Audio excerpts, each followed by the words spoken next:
You might think procurement sounds like a dusty, strictly corporate term, maybe. Something that just happens in the back office with spreadsheets and purchase orders. Yeah, hidden away. But what if we told you it's actually one of the most powerful levers an organization has to shape a more sustainable future?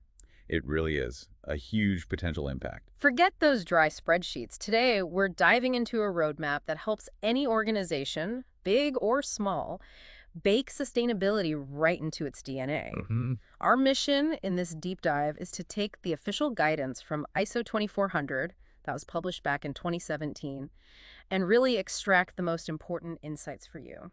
Kind of shortcut through the standard. Exactly, a shortcut to understanding how organizations can genuinely make a positive environmental, social, and economic impact through their purchasing power. It's about using that buying power strategically. We'll unpack the core concepts, the driving forces, and the practical steps to make it happen. Yeah, get into the nitty-gritty. Get ready for some serious aha moments because this is about so much more than just buying green pencils. Definitely much broader than that. So, at its heart, what are we really talking about when we say sustainable procurement? It's far more than just buying recycled paper, isn't it? Absolutely.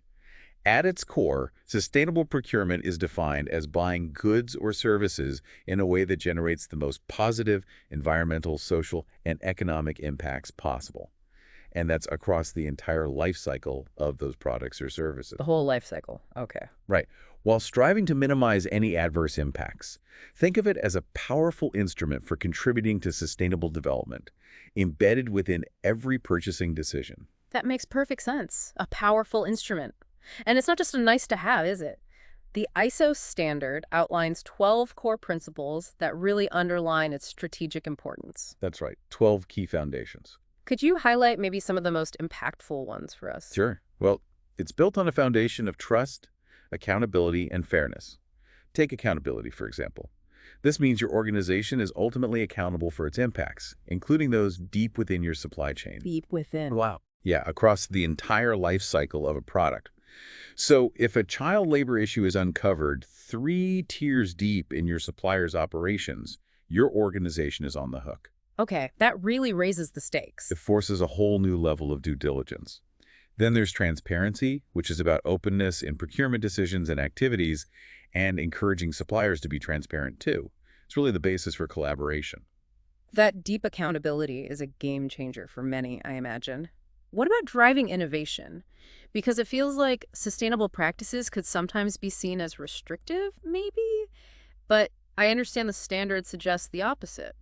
You're right, and that's a common misconception. One powerful principle is innovative solutions. This isn't just about buying a slightly greener widget. It's about challenging suppliers to fundamentally rethink how a need is met. Rethink it completely. Perhaps through entirely new materials or, circular economy models. It really pushes boundaries. Oh, okay. Another key one is analysis of all costs. This means looking beyond just the sticker price. Right, not just the purchase cost. We're talking about the full life cycle costs, value for money, and the broader costs and benefits for society and the environment. It brings a much more holistic view to economic decisions. So it's about the bigger picture, the long game, and constant evolution. Exactly. Which ties right into continual improvement, always striving to get better, and encouraging your suppliers to do the same. Makes sense. Keep pushing. And these principles, by the way, are reflected in broader concepts. What's fascinating here is how sustainable procurement breaks down into 7 interconnected core subjects. These actually echo the broader social responsibility guidance in ISO 26000. Oh, interesting. The sister standard. Right. And they cover everything from organizational governance and human rights to environmental concerns and fair operating practices. It's a very holistic view then. But I imagine addressing one issue might sometimes create challenges for another, like a trade-off. That can definitely happen. It's a real consideration. Can you give us an example of how that trade-off might play out? Certainly. A decision heavily focused on environmental impacts, say, sourcing a highly specialized low-carbon material might involve a trade-off with local labor practices. If that material can only be produced in a region with, let's say, poor worker protections. I see. Environment versus social. Or, another example, a focus on promoting local small and medium-sized organizations, SMOs, might mean, perhaps in the short term, a slightly higher carbon footprint, maybe due to less efficient logistics compared to a large, centralized supplier. It requires careful consideration and balance. Finding that balance seems key. Okay, here's where it gets really interesting for organizations. Why bother with all this? Beyond just doing good, there are some incredibly compelling business reasons driving sustainable procurement, aren't there? Absolutely. This isn't just altruism. Think about customer and consumer expectations. People increasingly demand safety, environmental benefits, or universal design in the products they buy. That's definitely a trend we're seeing. And this directly impacts competitive advantage. A strong sustainable value proposition can be a powerful market differentiator. Stand out from the crowd. Exactly. And it's a huge catalyst for innovation, stimulating new ideas from your supply chains for shared value and potentially opening up new markets. So it's about being responsive to the market and staying ahead, but it also sounds like a crucial part of managing risk. Precisely. It's essential for risk management. Mhm. We're talking protecting brand value, reputation, market share, Things that really matter to the bottom line. and avoiding legal exposures or supply disruptions. It ties directly into the security of supply chains, preventing costly product recalls or even supplier failure due to unsustainable practices. Okay, that's huge. And on the positive side, it can attract investor confidence. It can improve rating agency scores and make your organization more appealing for investment. Right, the ESG focus from investors. Exactly. And for employees, focusing on decent work and sustainability can lead to higher worker productivity and help in attracting and retaining talent. People want to work for responsible companies. They do. Ultimately, it all connects back to cost optimization through resource efficiency and broader economic value creation by assessing those comprehensive life cycle costs and benefits. So a whole raft of business drivers. That brings us to how organizations actually put these principles into action. It starts with managing risk, but it seems more involved than just checking boxes. How dynamic is this process? It's very dynamic and iterative. Managing risk and opportunity involves continuously identifying, prioritizing, and managing both internal and external sustainability risks. That includes how your suppliers meet requirements. Due diligence, for example, is a concrete way to apply this. Due diligence, right. It's about proactively preventing or controlling potential negative impacts within your supply chain and treating or remediating actual ones. Organizations are expected to be accountable for this, which really elevates the level of responsibility. Okay, accountable for remediation too. With so many potential risks, how do organizations even begin to prioritize where to focus their efforts? It could seem overwhelming. Yeah, you can't tackle everything at once, so setting priorities is crucial. You focus efforts where they'll make the maximum contribution to sustainable development. Maximum impact. Right. This involves assessing relevance, how connected an issue is to your core activities, relevant legislation, and your sphere of influence. Sphere of influence, okay. And significance. That means the severity of the impacts, the potential effect of your action or inaction, and societal expectations. It's about finding the intersection of where you can have the most impact and where the risk is highest. Finding that sweet spot. And once you've set those priorities, it's about exercising influence. How do organizations maximize their ability to affect supplier behavior? Is it just about writing tough contracts? Not at all. That's part of it, but influence is broader. Your sphere of influence can range from direct control through contract terms and your purchasing volume. Leverage through buying power. Right.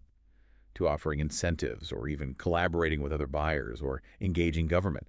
The key is understanding your leverage and how you can best encourage or even require more sustainable outcomes. So, using influence wisely. And this also means being incredibly mindful of avoiding complicity. Complicity. How does that work in procurement? Organizations must actively avoid knowingly assisting in, directly benefiting from, Yeah. or failing to raise issues about wrongful acts by other organizations in their supply chain that cause adverse sustainability impacts. So, turning a blind eye is complicity. Silent complicity, yes. Mhm. It's about actively preventing association with negative impacts caused by others in your value chain. Wow. That really highlights the depth of responsibility organizations now face. It's not enough to just say, I didn't do it. It's about making sure your entire ecosystem isn't doing it either. So how do organizations make this happen at a higher strategic level? Where does it sit in the organization? It all begins with commitment is key. The formal commitment of top management is absolutely critical. Without it, sustainable procurement often remains just an ad hoc activity, lacking resources and recognition. So top-down support is essential. Sustainability needs to be embedded at the highest strategic level, shaping the overall procurement policy and strategy. And once that commitment is there, you need to know who's doing what, right? Accountability needs to be clear. Exactly. That leads to clarifying accountability. Clear roles for sustainable procurement are essential. This often resides with the head of procurement and needs to be integrated into team objectives and job descriptions. Makes sense. Part of their day job. For smaller organizations, SMOs, the owner or manager, usually plays that central role. And this also means aligning with organizational goals. Yes, translating broader organizational values into specific, measurable, achievable, realistic, and timely, smart objectives for procurement. Smart goals for sustainability. And this means looking at your internal practices too. For instance, do your own late payment policies or perhaps aggressive price negotiations inadvertently push suppliers toward unsustainable practices? That's a critical point. Sometimes the problem isn't just external, it's how we operate. Precisely. To address these issues effectively, you need a full picture of your supply chain. How deep does that understanding need to go? It needs to be pretty comprehensive. Understanding your own procurement practices and supply chains means getting an overview of your internal workings, yes. But crucially, also understanding the complexity, number of tiers, and transparency within your supply chains. Number of tiers, so beyond your direct suppliers. Understanding supply chains below Tier 1 is particularly crucial. That's often where many of the highest risks reside. And you need to understand how the commercial conditions you impose can affect suppliers' ability to manage their own supply chains responsibly. The ripple effect of your terms. Okay. That sounds like a continuous process. Yeah. What does effective implementation look like on the ground? It's definitely iterative. Managing implementation involves validating objectives, setting those SMART goals, securing that top management endorsement, Getting the buy-in. effectively communicating commitments to all stakeholders, and deploying the policy throughout the organization and the procurement process itself. Then you rigorously assess and monitor progress, share results, and continually improve. Learn and adapt. And leaders should actively challenge and empower teams for innovative solutions. And this needs to be woven into how the whole procurement function is run, which is about governing procurement effectively, aligning sustainability with existing governance arrangements and systems like e-tendering and contract management. But none of this works without the people doing the work being on board, right? The procurement professionals. Absolutely not. How do you enable them to embrace this shift? It sounds like a big change. Enabling people is vital. This is really about cultural change. Individuals involved in procurement need to understand why sustainable procurement is important. The why behind it and how to play their part. This requires supportive organizational culture, incorporating sustainability into performance management, thinkings, objectives, reviews, incentives, Linking it to performance. and providing education and training. Procurement professionals don't necessarily need to become sustainability experts overnight. That's probably a relief for some. Maybe. But they do need access to specialized support and guidance. Things like tools, case studies, or life cycle costing evaluation tools. Learning through collaboration with industry peers and NGOs is also really key. That makes a lot of sense. So it's about empowering them with knowledge and support. And part of that is knowing who to talk to inside and out. Exactly. Identifying and engaging stakeholders is crucial. Organizations should map their stakeholders' internal functions, suppliers across all tiers, customers, local communities, governments, NGOs, investors, sector associations, It's a wide net. and understand their diverse interests to know why and how to engage them effectively. And that engagement extends deeply into the supply chain itself. Yes, engaging the supply chains. You need to go beyond simple contractual requirements to foster longer-term, broader initiatives. This could include industry initiatives, supplier development plans, supplier relationship management, capacity building programs. Capacity building, especially for smaller suppliers. Yes, especially for SMOs and supplier diversity initiatives too. Success really relies on understanding supplier needs, having a clear purpose, and fair two-way communication. Could you give us a concrete example of a successful supplier engagement initiative you've seen? Maybe something specific. Sure. A good example is when a large clothing brand partnered directly with its fabric suppliers. They didn't just audit them. They invested in capacity building programs to help them implement sustainable water management practices. So active help, not just checking. Right. They provided training, shared best practices. The result was significant water savings across that part of the supply chain, which benefited everyone involved environmentally and often economically too. That's a fantastic way to build shared value, real partnership. And it's not just suppliers, is it? It's also about engaging other stakeholders. Indeed, you need to coordinate with external-facing functions. Government, for example, can be a powerful ally by setting policies and incentives. Using policy levers. NGOs and trade unions can raise awareness and provide valuable perspectives. Care must be taken, however, to ensure engagement is ethical and you avoid any anti-competitive practices. All right, staying compliant. Now let's deep dive into setting sustainable procurement priorities. This is where you really apply that risk management across different approaches we talked about. How do you decide what to focus on first? Where's the biggest bang for your buck, so to speak? Well, you can approach this in a few ways. First, there's a category approach. This means embedding sustainability into your category plans for specific goods or services like electronics or food products or construction materials. Okay, focusing on product types. You consider things like purchase volume, the associated risks, both for the goods themselves and the supplier, practices criticality, the country context, public policies, future operational needs. So, for example, if you're procuring electronics, you might prioritize issues like conflict minerals, energy efficiency, end-of-life disposal, and responsible recycling. Got it. So drilling down into specific categories, what's another way? There's also the supplier approach. Right. This involves mapping sustainability issues directly to specific suppliers. You identify those suppliers and their supply chains that significantly contribute to a particular issue, like carbon emissions or water usage. Focusing on the suppliers themselves. Exactly. This requires understanding supply chains below Tier 1, assessing your capacity to influence them, focusing on the highest risks, and mapping your most critical suppliers. It's about finding the hot spots in your supplier base. Okay. Category supplier. Is there a third approach? Yes, finally, the sustainability issue approach. This involves identifying the top priority categories, suppliers, and contracts for each specific sustainability issue. So you might start with an issue, say, deforestation or human rights, often informed by something like a life cycle assessment, Right. and then determine which suppliers or product categories have the biggest impact on that specific issue. So starting with the issue itself. Exactly. These three approaches aren't mutually exclusive. They really complement each other, helping you gain a comprehensive view and focus your efforts effectively. Okay, that framework makes sense. So you've done all this planning and prioritizing. How do you know if you're actually doing any of this effectively? How do you track progress? Good question. You absolutely must measure and improve performance. You can't manage what you don't measure. The old adage. So you need to establish baselines, set clear sustainability goals, and define relevant key performance indicators, or KPIs.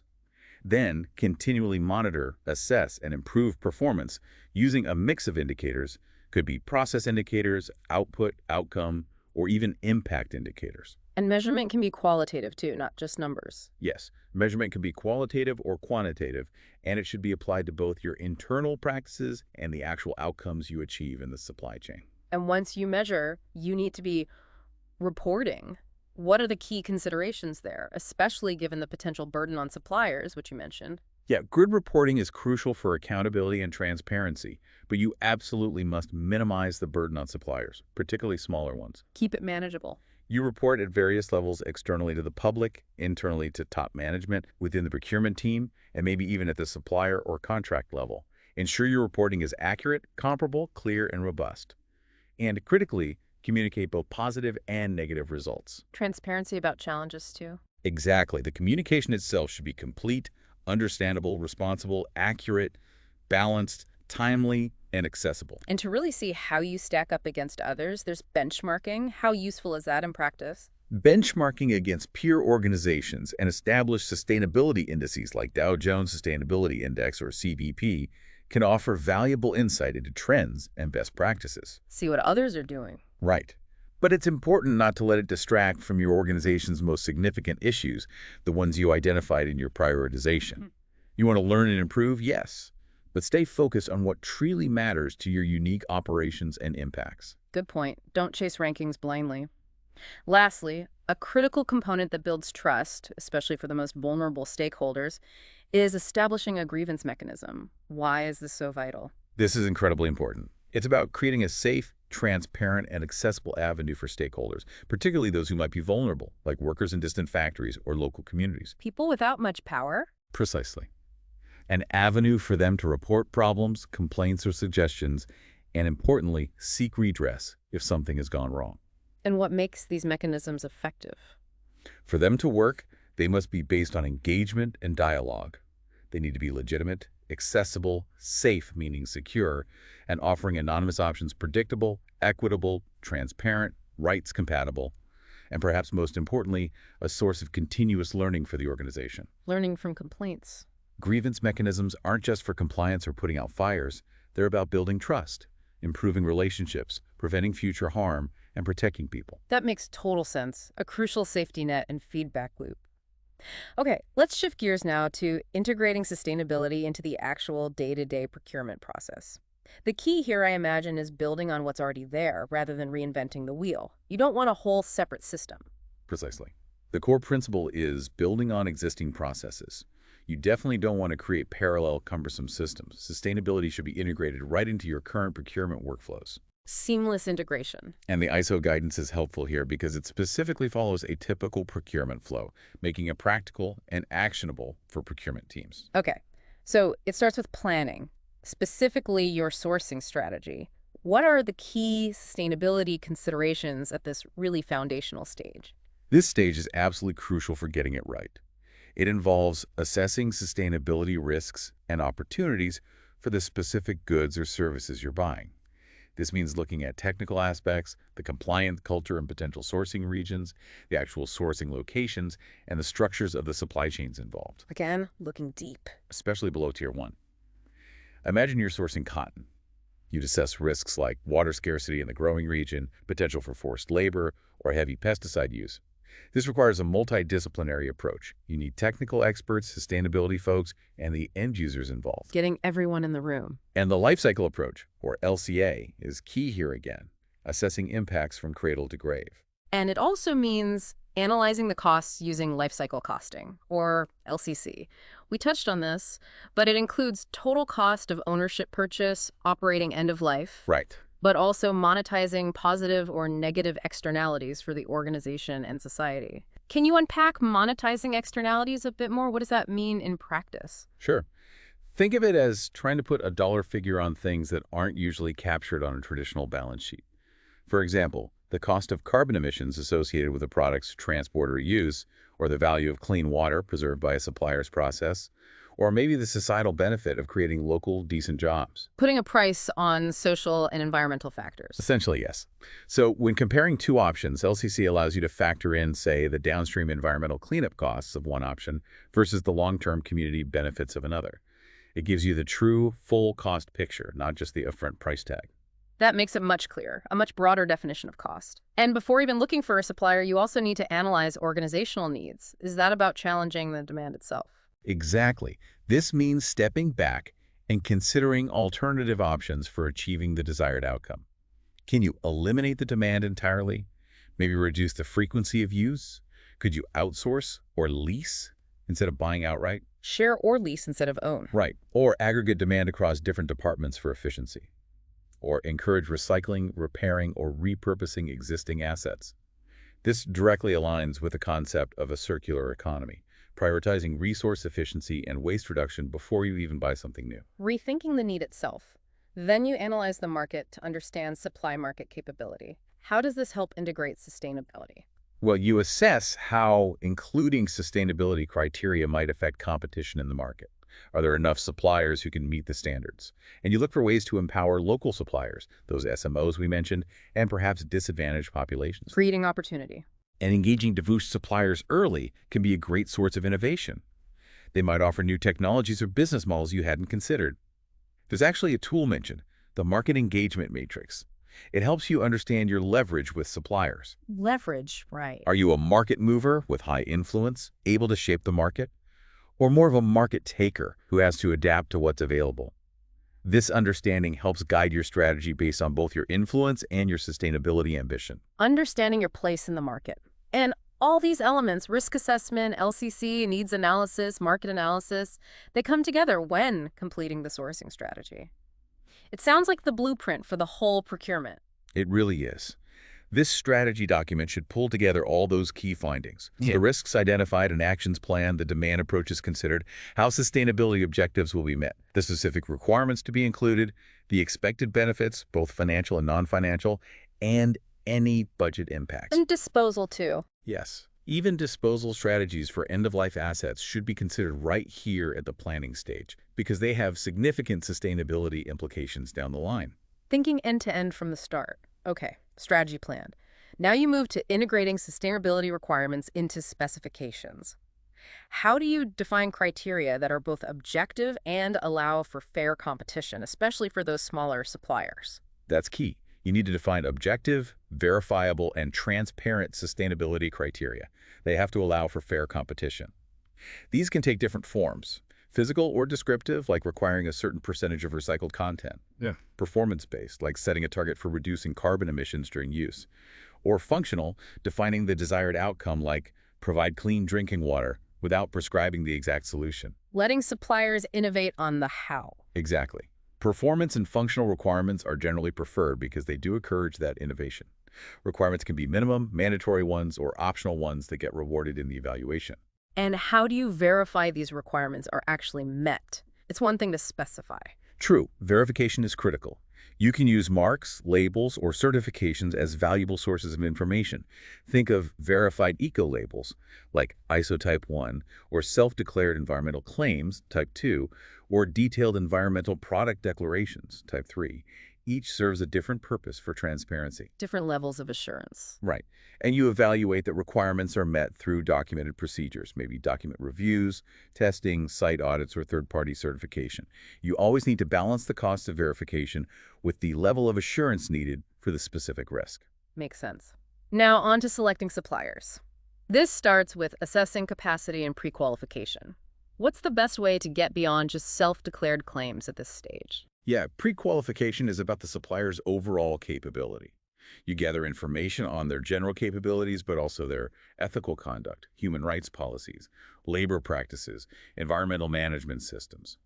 While initial self-claims are common, you might follow up with desktop reviews, maybe look at past performance, or even initial screening audits for higher-risk suppliers. Digging a bit deeper. It's important to have clear go-no-go criteria based on minimum sustainability standards. And a really good practice is to debrief deselected suppliers, providing feedback on their sustainability credentials so they understand why and how they can improve for future opportunities. Reinforces the message.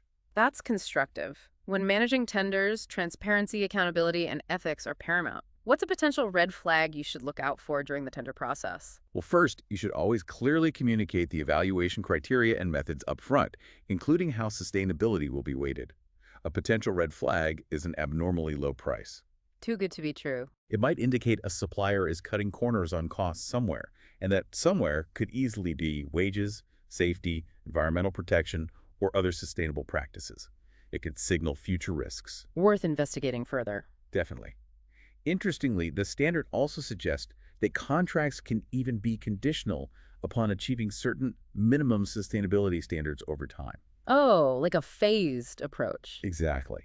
Allowing suppliers, maybe particularly SMOs, time to build capacity and meet requirements, rather than being excluded from the start.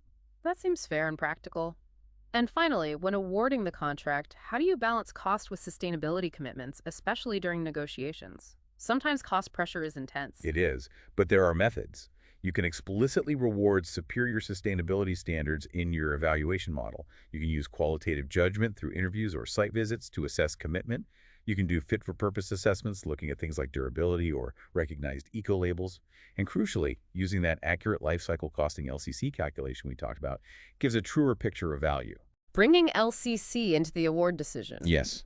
Negotiations can risk watering down sustainability commitments if they focus only on slashing the purchase price. The race to the bottom. But they also offer opportunities for deeper engagement and confirming commitments. The key is to integrate sustainability into the negotiation framework itself. And critically, write these commitments directly into the contract language, or perhaps into informal supplier improvement plans, or MOUs if appropriate. And in writing. Absolutely. Then, formally award the contract, and, again, debrief unsuccessful suppliers, providing constructive feedback on their sustainability credentials. It closes the loop. Now the contract is signed, we're into the long game. Managing the contract. This entire cycle, from planning all the way through to review, sounds like it's about creating a continuous loop of learning and improvement in sustainability. What's maybe the biggest predictor of success here during the contract phase? That's a great question. I'd say the quality of the supplier relationship itself really reflects and enables your sustainability commitments. A long-term vision, clear mutual obligations, fair commercial conditions, prompt payments, these all foster trust and collaboration, Building partnership. which makes suppliers much more willing and able to engage constructively on sometimes challenging sustainability issues. Okay, so relationship first, then implementing the contract. This means ensuring your internal stakeholders, the contract managers, the end users, actually understand the sustainability commitments and targets baked into the contract. Contract managers then need to actively ensure sustainability remains on the supplier's agenda throughout the contract period. It can't just be forgotten after signing. Keep it front and center. And that requires a clear plan. Using a contract management plan that explicitly reflects sustainability objectives and KPIs is vital. You should revisit risk analyses periodically during the contract. And you can even use incentives, like gain share agreements, to align the supplier's profitability directly with achieving sustainability outcomes. Aligning incentives. Smart.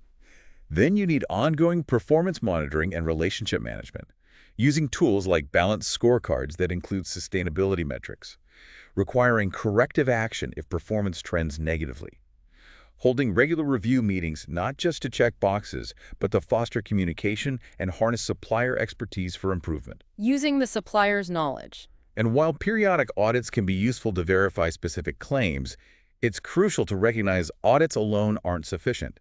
It's about the holistic, ongoing relationship and performance management. Recognizing high-performing suppliers publicly or privately can also be motivating. And having clear dispute resolution processes is important too. It sounds like collaboration remains key here too, even after the contract is signed. Absolutely. It's really important to be encouraging supplier-customer joint initiatives. Champion collaborative efforts to improve upstream sustainable practices, maybe working together on improving working conditions further down the chain, or ensuring the integrity of raw material sources. Working together on shared challenges.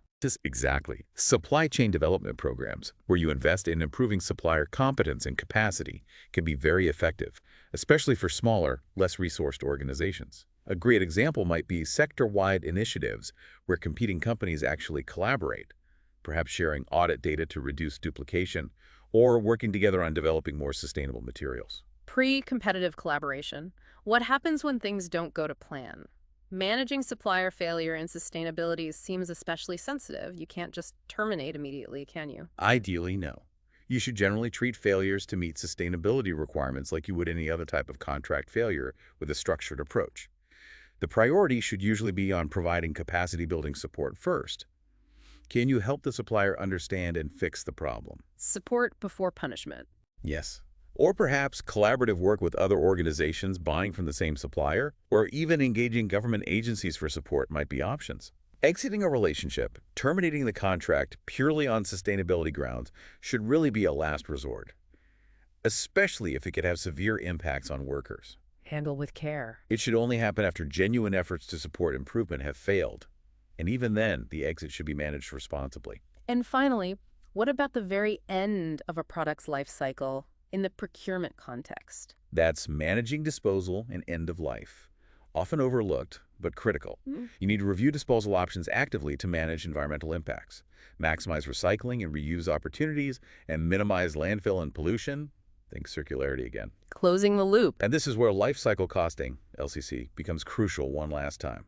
You need to factor in those potential end-of-life management or remediation costs, because unethical or improper disposal can come back to bite you with significant financial and reputational impacts on your organization. Planning for the end from the beginning. And as we wrap up a contract, or even during it, it's vital to be reviewing and learning from the contract. This sounds like the crucial feedback loop. It absolutely is. You should conduct regular reviews during and especially after contracts to capture lessons learned. What worked well, what didn't. Create debrief documents detailing the risks encountered, the achievements made, supplier performance, and key lessons for future sourcing strategies involving similar goods or services. Feeding intelligence back into planning. Exactly. And periodically, you should summarize these learnings across multiple contracts to review and refine the overall sustainable procurement strategy for the organization. Publishing lessons learned, where appropriate and non-confidential, is actually considered best practice as it contributes to broader industry knowledge and collective improvement. Sharing the knowledge. Great. So, as you can clearly see from all this, sustainable procurement isn't just some tick box exercise or a niche concern. It's really a strategic imperative that has the potential to transform an organization's entire purchasing DNA. It really gets embedded. From those fundamental principles like accountability and transparency, right down to the nitty-gritty of life cycle costing and deep, collaborative supplier engagement. It's a truly comprehensive approach. It's a comprehensive approach to making every purchase, every sourcing decision count for a better world. It's about moving from simply acquiring goods and services at the lowest price to strategically influencing entire value chains for positive environmental, social, and economic impact. It's a powerful lever for organizational responsibility that goes far, far beyond what most people typically associate with the word procurement. Absolutely. A powerful lever indeed. Now, for you listening, think about your own purchasing decisions, whether that's for a large company, a small business, or even personally. How might your choices, even the small ones, contribute to a broader sustainable impact beyond just the immediate transaction? Yeah, where does your influence lie? Something to ponder until our next deep dive.